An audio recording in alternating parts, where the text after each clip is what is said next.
If you've ever wanted to see karma hit someone at the absolute worst possible moment, then subscribe right now, because today's story is one of the most satisfying revenge stories you'll ever hear.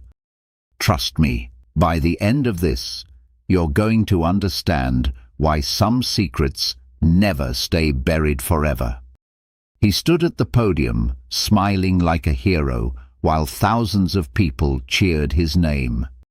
He stood at the podium, smiling like a hero, while thousands of people cheered his name. Perfect suit, perfect family, perfect political career. And sitting in my apartment, staring at my TV screen with shaking hands, I realized something. The man running for governor was the same monster who spent 4 years making my life a living hell in high school. And hidden inside an old hard drive, I still had the video he once cried and begged me to delete. I grew up in a small town where everybody knew everybody, which sounds comforting until you become the kid everyone decides is acceptable to destroy. I was 14 when I met Daniel Mercer. Tall, athletic, rich parents, perfect white smile. The kind of guy teachers defended before he even opened his mouth. Meanwhile, I was the awkward scholarship kid. Too quiet, too skinny, too poor. The first time Daniel humiliated me was in biology class. I still remember the smell of disinfectant in the room and the sound of kids laughing as my chair crashed backward onto the floor. Daniel stood behind me grinning, while the entire class exploded with laughter. Even the teacher smirked. My face burned so hot I thought I might pass out. And that was only the beginning. For the next 4 years, Daniel turned my life into entertainment. He'd dump food on me in the cafeteria, spread rumors that I smelled bad, convince girls to flirt with me as a joke. One time, he printed fake love letters and taped them across the school hallway. I can still remember ripping them off the lockers while people walked by laughing. You know what the worst part of bullying is? It's not the big moments. It's the small ones. The 1,000 tiny humiliations that slowly teach you you're worthless. By senior year, I barely spoke to anyone. I ate lunch alone in the library. I stopped making eye contact. Every morning before school, I'd sit in my mum's old Honda staring at the building, trying to convince myself to walk inside. But Daniel wasn't satisfied with embarrassment.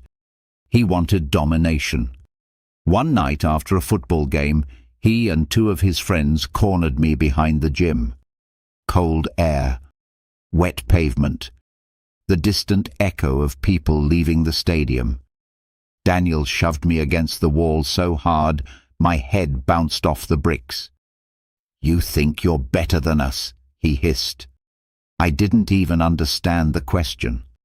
Then one of his friends pulled out a phone camera, and suddenly Daniel started performing, mocking me, slapping the back of my head, forcing me to apologize for things I never did. The whole thing lasted maybe 5 minutes.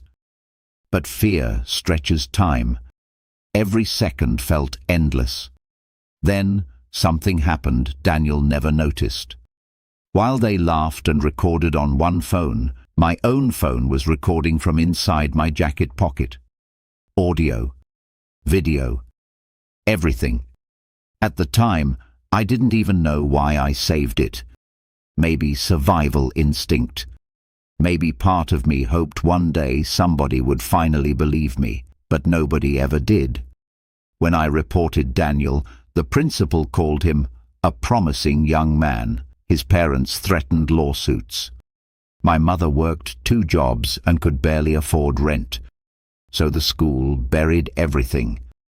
And Daniel graduated with honors, a standing ovation. I still remember watching him walk across that stage while people clapped like he was some kind of future leader. Turns out they were right. Years passed. I moved away. worked crappy jobs, went to community college at night. Meanwhile, Daniel became exactly what people expected: successful, charismatic, untouchable. First he became a lawyer, then a city council member. Then suddenly he was everywhere. News interviews, podcasts, campaign ads. Daniel Mercer, fighting for integrity and family values. Every time I saw his face, my stomach twisted, because I knew who he really was. But here's the thing about revenge. For years, I thought about exposing him, and every time I stopped myself. Why? Because powerful people don't lose. They crush people. I convinced myself nobody would care about some old high school bullying incident, so I buried it. Or at least, I tried to. Then came the reunion.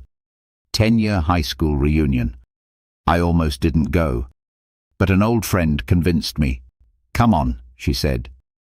"People change." No, they don't. Not really. The reunion was held in the same school gym where Daniel once shoved me into a trash can while everyone laughed. Walking inside felt like stepping into a nightmare frozen in time.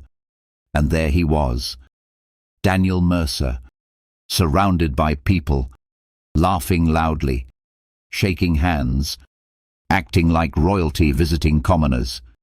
Then his eyes landed on me. For a split second, I saw it. Recognition. Not guilt. Not shame. Amusement. He walked over with a politician's smile stretched across his face. "Wow," he said. "Didn't expect to see you here." My chest tightened immediately. He still had that effect on me after all those years. I hated that. "I almost didn't come," I admitted. He laughed softly. "Still sensitive, huh? Sensitive." That word hit harder than any punch. Like the last decade of humiliation was just me being emotional. Then he leaned closer, and his smile disappeared. "You still have that video?" My heart stopped. He remembered. All these years later, he remembered. I tried to play dumb, but Daniel's eyes sharpened instantly. "Delete it," he said quietly, not asking, ordering. Then came the sentence that changed everything. "You have no idea how many important people would get hurt if that thing got out." Important people. Not, "I'm sorry," not, "I regret what I did," just fear for himself. That was the moment something inside me finally snapped. Not explosively, quietly, like a lock opening. Because I realized Daniel had never changed. He'd just learned to hide his cruelty behind expensive suits and campaign speeches. That night, I went home and dug through old storage boxes until I found the hard drive. Dust-covered, scratched.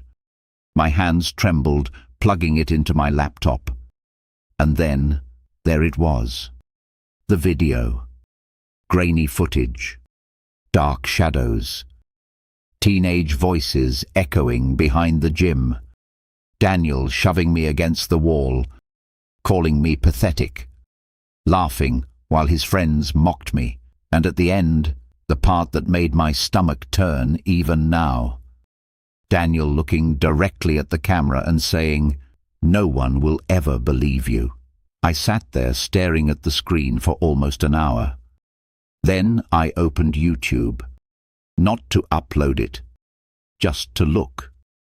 My cursor hovered over the upload button while my heart pounded so hard I could hear it. I kept thinking, this could ruin his life. And then another thought answered back, he ruined yours first.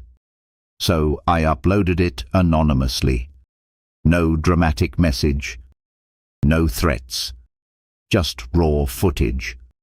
Title: Local politician Daniel Mercer in high school. That's it. At first, nothing happened. 10 views. 20. I almost regretted it. Then, sometime around midnight, the numbers exploded. Thousands of views. Comments pouring in every second. People recognized him immediately. By morning, national news outlets were sharing clips. Former classmates started speaking publicly. Turns out, I wasn't his only victim. Not even close. Multiple people came forward describing years of abuse, intimidation, and harassment. The internet turned on him overnight. And Daniel completely lost control. His campaign released a statement calling it youthful mistakes. That made things worse. Because the video didn't look youthful. It looked sadistic. Then came the moment I'll never forget. Daniel called me directly. I hadn't heard his voice in years, but I recognized it instantly. Only now, the confidence was gone. He sounded terrified. "Please," he said. Not commanding, not mocking, begging. "You don't understand what's happening." I stayed silent. "My wife is freaking out. Sponsors are pulling out. Reporters are outside my house." For the first time in his life, Daniel sounded powerless. Then he said something unbelievable. "You've made your point." My point? Like exposing years of cruelty was some debate he lost. I finally spoke. "You know the crazy part?" I said quietly. "I actually almost deleted that video years ago." Silence. Then I added, "But every time I remembered what you did to me." I kept it. His breathing got heavier. "I was a kid," he whispered. And there it was. The excuse. The universal shield people use when consequences finally arrive. But here's what Daniel didn't understand. Being young explains behavior. It doesn't erase damage. A week later, he officially suspended his campaign. 2 days after that, he resigned completely. Public pressure became too massive. News outlets uncovered additional accusations from former employees and interns. Once the mask cracked, everything underneath started leaking out. And me? I expected to feel triumphant. Instead, I felt light. Like I'd been carrying a weight for 15 years and finally set it down. Because revenge doesn't always feel explosive. Sometimes it feels quiet.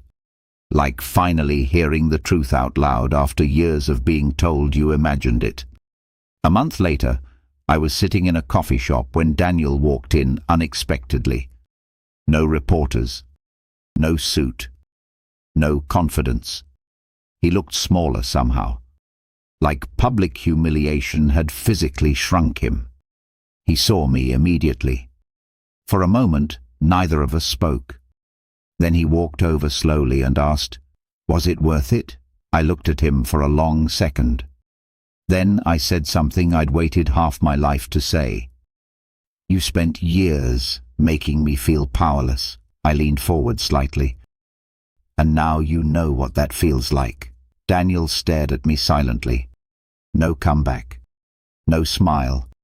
Just emptiness. Then he turned around and walked out of the cafe alone.